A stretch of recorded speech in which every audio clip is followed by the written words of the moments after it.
The last lullaby in the ice. The wind screamed outside like a wild beast. Snow slammed against the metal walls of the small, broken outpost. The door shook, the windows were frozen, and the heaters were dying. Inside, a mother sat on the cold floor. She held her baby close to her chest, wrapping him in the last piece of warm cloth she had. She was not human. Her skin was a soft blue. Her eyes were large and silver. Her voice was gentle, even in pain. Her people were known for music, peace, and beauty. Not war, not survival. Her name was Lyra. Her baby, no more than a few weeks old, had stopped crying. That scared her the most. He was too weak now, too cold, too sick. Lyra had walked 4 miles through the ice after escaping the war. Her home was gone. Her family gone. All she had left was the baby in her arms. His name was Ciro. She rocked him slowly and began to sing it. It was a soft lullaby, an old song from her people. A song of warmth, of stars, of better days. Sleep, little light, the storm will pass. In dreams we fly, far from the dark. Her voice shook, but she kept singing. Her tears fell onto Ciro's tiny face. He did not move. The heaters beeped. One light blinked red, then died. The last one, the temperature inside dropped. Lyra pulled the baby closer. Her own body was shivering now, but she tried to smile at him. Just one more night, she whispered. Just stay with me. But in her heart, she knew the truth. Ciro had hours left, maybe less. Then she heard it, a sound, not wind, not the cracking of ice, footsteps, heavy, slow, coming from the storm outside. Lyra froze, her breath caught in her throat. No one should be here.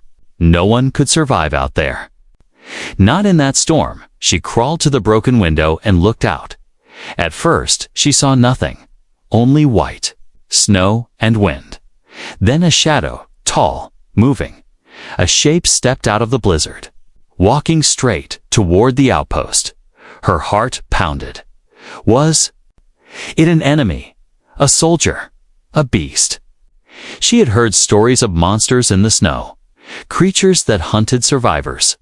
She had heard even worse stories. About humans. To her people, humans were myths, beasts in armor. Wild, strange, and full of war, the figure came closer. It was wearing thick gear, covered in ice, helmet glowing. A light flashed from its arm, some kind of scanner. It was a human. Lyra panicked. She looked for a weapon. She had none. She pressed her baby to her chest and backed into the shadows. The door groaned as the human opened it. Cold wind rushed in. Snow followed. Then silence. The human stepped inside. Slowly, carefully. It looked around, then saw her. Lyra held her baby tighter. She didn't speak. The human didn't speak either. Then it did something strange. It raised both hands. Palms open, a sign of peace. Lyra didn't move. The human took one step forward, then another. It looked down at the baby. Is he sick? The human asked. Its voice was low, filtered through the helmet. Lyra hesitated, then nodded. The human knelt down. I can help, it said. Let me see him. No, she cried. The human paused, then took off one glove. Slowly, gently, it reached out a hand, not to grab the baby, but to offer warmth. Its hand was rough, but not threatening. Please, it said again. He doesn't have much time? Lyra looked at Ciro. His skin was pale. His breathing was slow. She looked back at the human. Could this strange creature really help? She had no choice. With shaking hands, she held the baby out. The human took him gently, almost like it had done this before. It pulled out a small device and scanned him. Lights blinked. Numbers flashed. Infection, cold damage. Weak heart. I need to work fast, the human said. It laid the baby on a blanket and pulled out tools, medicine, and something that looked like a glowing gel. Lyra watched, heart racing. The human worked fast, focused. It wrapped the baby, cleaned a wound, gave him a small injection. Then it started a tiny heater, just strong enough for one child. Minutes passed. Zero made a sound. A soft cry. Lyra gasped. "He's still alive," the human said. "But not safe yet." She fell to her knees. "Thank you. Thank you." But the human didn't respond. Instead, it stood up and looked out the window. It turned to her and said just one word. "We're not alone." The camera zooms in on the window as strange lights flicker in the distance movement in the storm. The part ends with the baby breathing softly, the human checking a weapon, and the mother whispering one last line. "Who are you?" Asterisk the human in the blizzard. He came from the storm. Not with fire, but with firelight. The blizzard was still howling, but inside the frozen outpost, the world had gone quiet. The baby slept under a warm emergency blanket. His small chest rose and fell slow, but steady. Lyra, the alien mother, sat beside him, watching the human. She still didn't know what to think. He hadn't hurt them. In fact, he had saved her son's life. But who was he? Why was a human here? She had heard of humans in war stories. Loud, dangerous, cruel. But this one was silent, focused, almost kind. He sat near the window now, watching the storm. His armor was scratched, parts were frozen. But he didn't seem to care. He hadn't taken off his helmet. His face was still hidden, but there was something in his posture, like someone who had lost more than he wanted to remember. The scanner on his arm beeped. He tapped it once, then spoke, his voice calm but serious. "Movement. 5 clicks, out." Not friendly. Lyra's heart jumped. "What is it?" The human didn't turn. "Trackers. Maybe soldiers, maybe worse. If they find us, we're done." He stood and began checking his gear. A knife, a small pulse rifle, a cracked battery pack. Lyra stood too. "Why are they here? Are they looking for me?" The human looked at her for the first time. "They're not here for you. They're here for whoever's still breathing." That answer didn't help. Lyra picked up her baby. He stirred but didn't wake. She looked at the human. "Then we should run." He shook his head. "Storm's too thick. We won't survive 10 minutes out there, not with a baby." "Then what do we do?" He pointed to a metal door in the floor. "Old supply bunker. Hidden, they might not scan for it." Lyra hesitated. "You want us to hide, and you'll fight them?" The human checked his rifle. It made a weak humming noise. "Low charge." "No, I'll buy time. Then I follow." Lyra stepped forward. Her voice shook. "Why are you helping us? You don't know me. You don't know my child." The human looked at her, then spoke slowly. "You were singing." That stopped her. She blinked. "What?" "There in the storm. I heard it. A lullaby." He looked back out the window. "I haven't heard a real song in years. Not since before the wars." Lyra didn't know what to say. The human turned back to her. "Go, get into the bunker. If I don't make it, wait until the storm dies. Then head east. There's a signal tower 2 days from here." She didn't move. He stepped closer and gently touched the baby's head. "He's strong. He'll make it." Then he turned, walked to the door, and vanished into the white storm. Below the outpost, Lyra sat in the small bunker, holding Zero. The walls were tight, the lights were dim, but it was warm. She could still hear the storm outside. And something else blasted her fire. Short, sharp, then silence. Her hands shook. Was he alive? She had known him for less than an hour, didn't even know his name, and yet it risked everything for her child. Why? What kind of creature walks into death for someone else's child? Time passed. She waited. Then dash footsteps. Then hatch creaked open. A figure dropped inside, coughing, limping. It was the human. One arm bleeding. Snow frozen into the cracks of his armor. He collapsed beside the wall. "I told you," he whispered. "I'd follow." Lyra rushed to him. "You're hurt." He nodded, laughing weakly, but alive. He took out a small patch and pressed it to his side. Hissed. "Pain relief?" He looked at the baby again.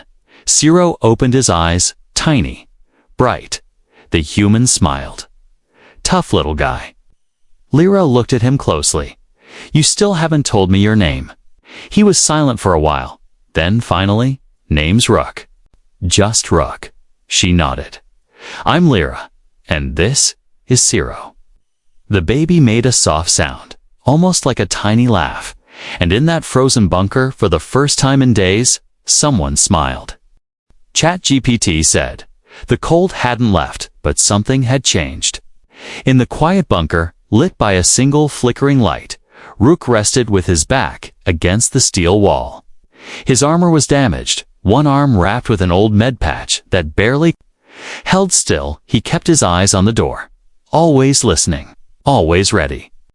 Lyra sat beside her baby, holding him close. Ciro's color had returned slightly, and he was breathing better. The tiny heater the human had placed beside him still hummed faintly, keeping the cold at bay. They hadn't spoken in a while. Silence. Now felt safer. Then, suddenly, a cough broke the air. Rook's. Lyra turned quickly. "Your wound. I've had worse," he said, wiping blood from his mouth. "Just need rest and heat." "You won't get either here," she said. Softly, he gave a tired nod. "Yeah, this place is a grave waiting to happen." Lyra hesitated. "Then why stay? You could have left after helping him." Rook looked at her. His face was still hidden behind the visor, but his voice carried weight. Because no one else would. For a moment, neither of them spoke. The wind howled again above them. Ciro whimpered in his sleep. Lyra began humming, barely audible. Rook listened. "That song again," he said. Does it mean?" She paused. "It's called the breath of stars. It's sung when a child is born, and when they're close to death." Rook leaned his head back against the wall. "You believe in fate?" "I used to," she whispered. "What about now?" She looked down at her child. "Now I believe in small chances. Like a stranger walking out of a storm." Gave a dry laugh. Then he tapped his wrist scanner. The display flickered, then showed a red dot moving. "More trouble?" "No," he said. "A path." He turned the screen toward her. "There's an old evac shelter east of here, still powered. Medical tech, food, heat, real heat." She leaned in. "How far?" 30 kilometers. "That's too far with a baby. Then we carry him." Together, Lyra stared at him. "You'll freeze." "I've done worse," he said, standing with a grunt. He reached into his pack and pulled out a small injector, one final dose of stimulant. He jabbed it into his neck. His hands stopped shaking. She stood too, wrapping Ciro carefully. Before they climbed out of the bunker, Lyra looked at him. "One last time, you don't owe us this." He paused, then spoke. "You sang into a storm. Most people would scream or pray, but you sang." The trapdoor opened. Snow rushed in like smoke. And the journey began. They walked into a wall of white. The wind pushed against them like hands trying to keep them back. Rook walked ahead, clearing the path. His visor lit the way. Lyra followed. Ciro pressed against her chest, wrapped in every layer they had. Hours passed. They didn't speak. The blizzard didn't stop, but they kept moving. Sometimes Rook staggered. Sometimes Lyra fell to her knees, but they never stopped, until the snow cleared just a little. And in the far distance, through a break in the storm, a blinking light, shelter, hope. Then Rook dropped to his knees. Lyra cried out, rushing to him. His armor was frozen stiff, his lips pale, his voice barely a whisper. Told you. 30 clicks. She held him.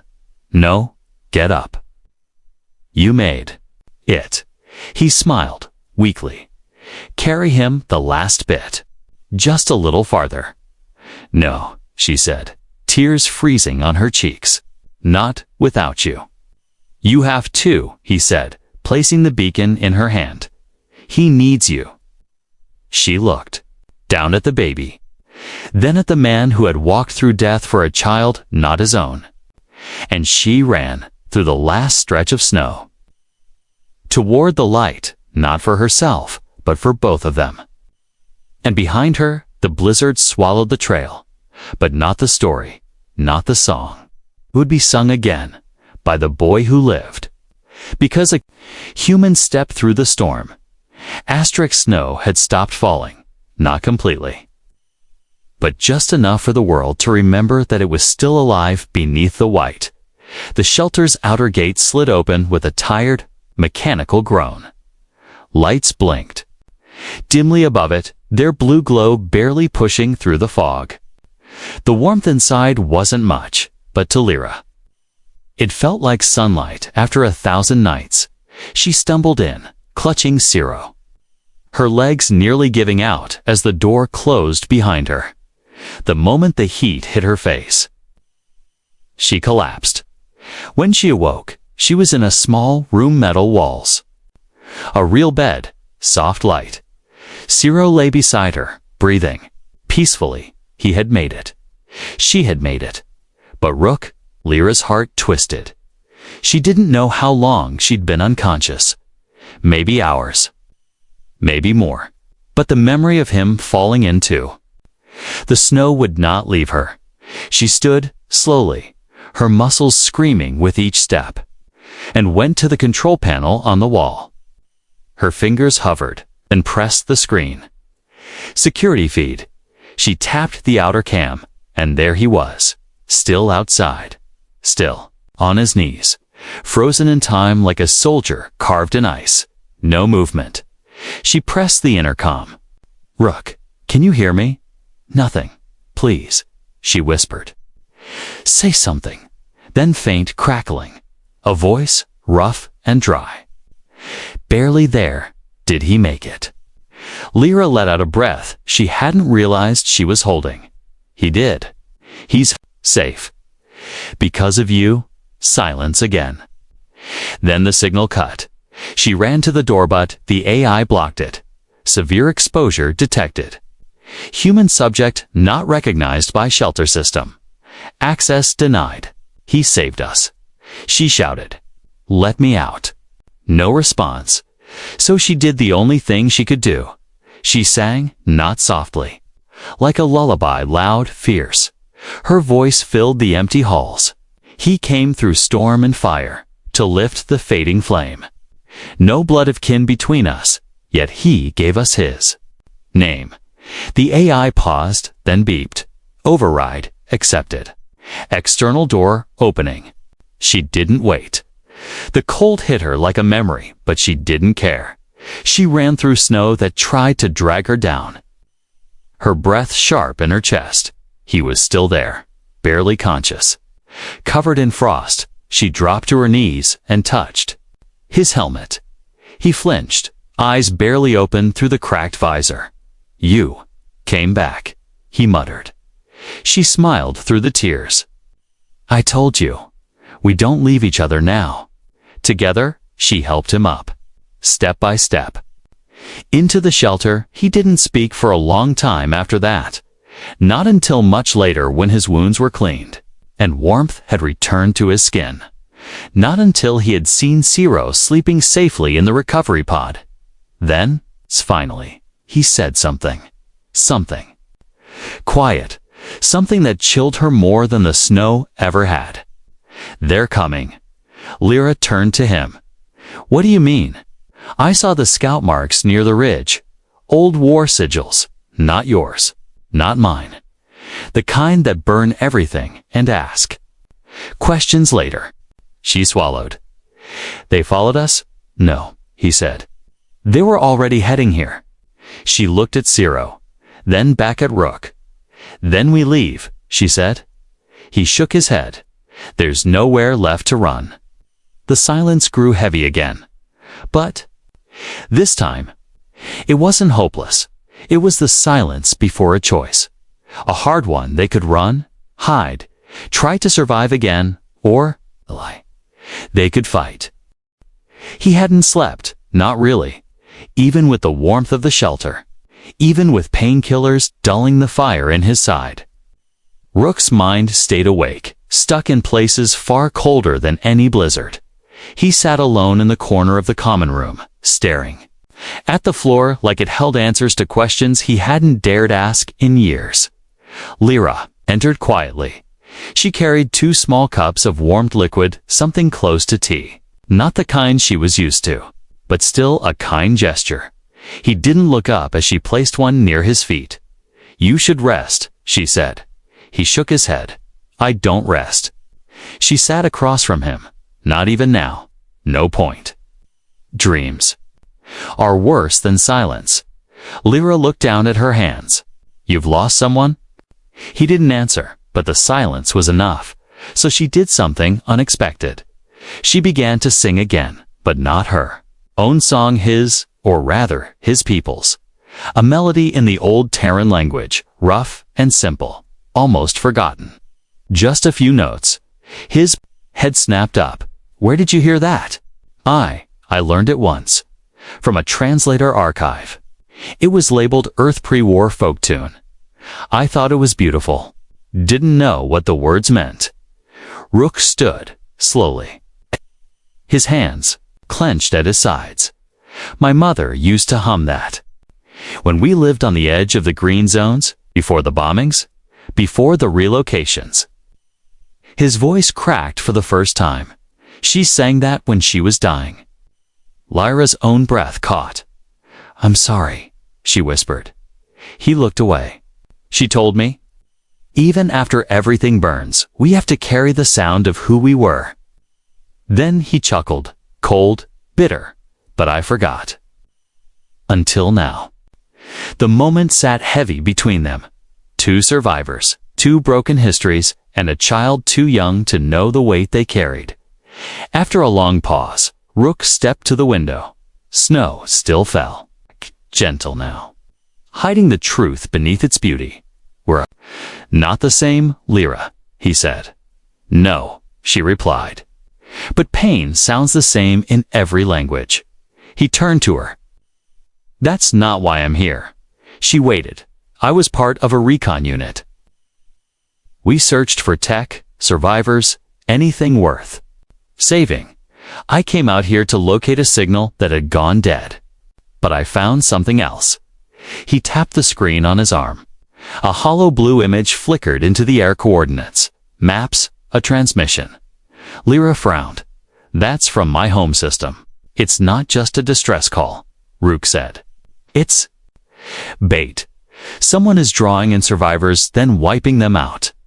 Her skin went cold. You think they'll come here? No. I know they will. And soon. Lyra clutched her cup tightly. We can't fight an army. Not an army, Rook said. Just a ship, a scout group, maybe 5 or 6 mercs. And we have, what? You, me, and a baby. Rook smiled for the first time in days. Then, we better be smart. She almost smiled back. Almost then, the lights flickered. Low hum began in the floor. Not mechanical, not shelter systems. A landing craft. Siro cried in the next room. Lyra ran to him, holding him close. Rook was already grabbing gear. Rifle, knife. 2 small charges. He looked at her one last time. This is where we make the sound loud enough for someone to hear. And outside, the snow parted for something darker. Asterisk, the world was holding its breath. Inside the shelter, everything was still. The machines had shut down. Lights dimmed. Systems dropped into standby. Rook had turned them off. Darkness made them harder to see outside. The snow no longer hovered. As if even the storm didn't want to move forward. Lyra pressed her back against the steel wall. Ciro, asleep. In a sling across her chest, his tiny face buried in her warmth. Her eyes were open, focused, not blinking. Across from her, crouched low, Rook adjusted the last of the traps he had managed to build. One tripwire. One flash charge and a short-range EMP blast stolen from a broken maintenance bot. Not enough. But he wasn't counting on weapons. He was counting on silence. He raised 2 fingers. Then 1. Lyra nodded. She didn't ask what came after 0. She already knew. A faint vibration touched the metal floor. Footsteps, not walking, stalking. Heavily. Armored, smooth, too controlled to be human. Rook had seen these before. Mercenaries. Modified, their voices replaced with coded clicks. Eyes covered by red glowing lenses. They called themselves reclaimers, but they didn't reclaim. They erased. One of them stepped into view. Just past the shelter's outer corridor, Rook whispered. Now. He tossed a small shard of noise emitter. It slid across the floor, clinked against a wall, and began humming. The reclaimer turned its head fast. Moving toward it. Click.tripwire.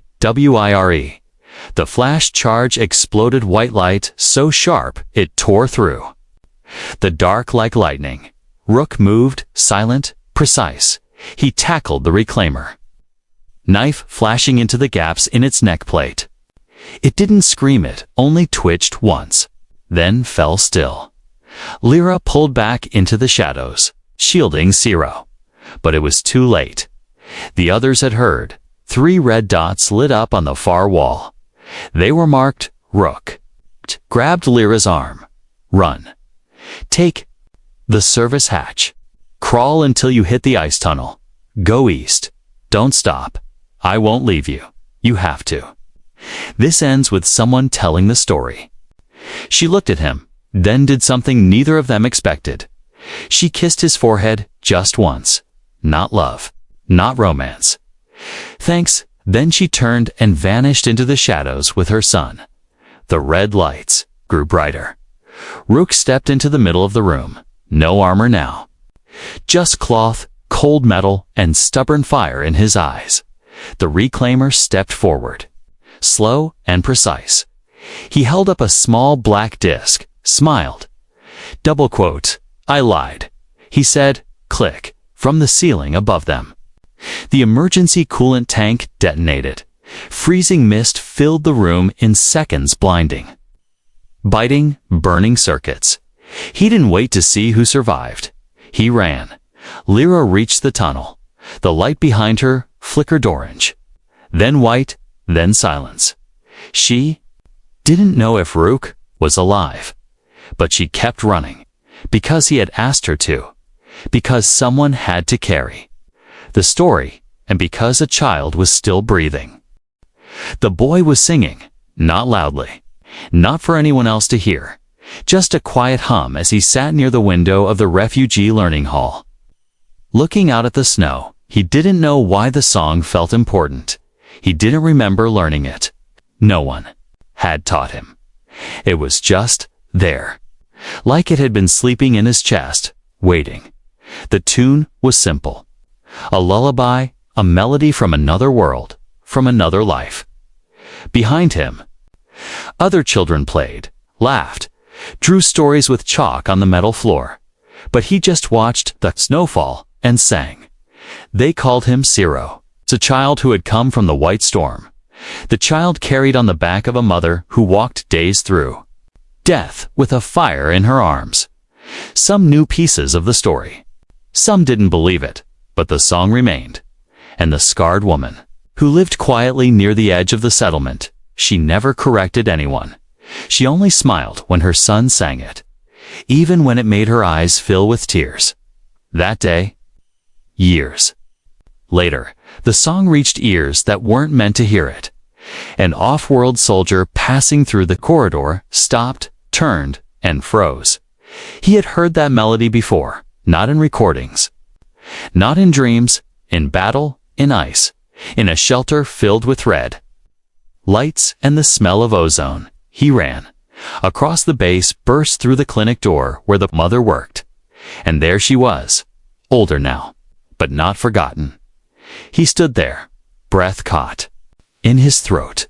"You," he whispered. "You made it." Lyra turned slowly.